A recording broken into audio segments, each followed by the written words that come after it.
Hello అండి. ఎలా ఉన్నారు? బాగున్నారా? నేనైతే చాలా బాగున్నానండి. నేనైతే ఆదివాసి Neelambari Hakki picky hair oil అయితే ఆర్డర్ పెట్టుకున్నానండి. 1 కాదు, 2 కాదు, 4 బాటిళ్ళయితే నేను ఆర్డర్ అయితే పెట్టుకున్నానండి. ఏదైనా మనము బాగలేనప్పుడు బాగలేదని మనం ఖచ్చితంగా వీడియోలో చెప్తాం గదా! అలాంటప్పుడు బాగున్నప్పుడు బాగుంది యూజ్ చేయండి అని చెప్పడంలో తప్పేం లేదు గదా! అందుకే నేను 1 కాదు, 2 కాదు, 4 బాటిల్స్ అయితే ఆర్డర్ పెట్టుకున్నానండి. చాలా అంటే చాలా మంచి బెనిఫిట్ ఉంటది. ఏంటి ఇంకా నమ్మలేదా? చూడండి, డెమో చూపిస్తాను మీకు. ఈ ఈ హెయిర్ వచ్చి నేను ఆదివాసి హెయిర్ ఆయిల్ వాడకముందు నా హెయిర్ ఇలా ఉండేదనమాట. 4 నెలల క్రితం ఆదివాసి హెయిర్ ఆయిల్ వాడకముందు నా హెయిర్ అయితే ఇలా ఉండేది. ఆ తర్వాత ఆదివాసి హెయిర్ ఆయిల్ యూజ్ చేసిన తర్వాత నా హెయిర్ గ్రోత్ కూడా నేను అది కూడా చూపిస్తాను మీకు. నేను అది కూడా చేసి హెయిర్ ఆయిల్ వాడిన తర్వాత నా హెయిర్ అనమాట. మీకు తెలుసు కదా, అమ్మ ఇంకా కొంచెం హెయిర్ కట్ చేసింది నేను సంక్రాంతికి వెళ్ళినప్పుడు అనేసి.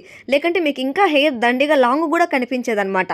ఇదైతే ఎలాంటి ప్రమోషన్ కాదండి, ముందే చెప్తున్నాను. కావాలనుకున్న వాళ్ళు స్క్రీన్ మీద నెంబర్కి కాల్ చేసి మీరు బుక్ చేసుకోండి.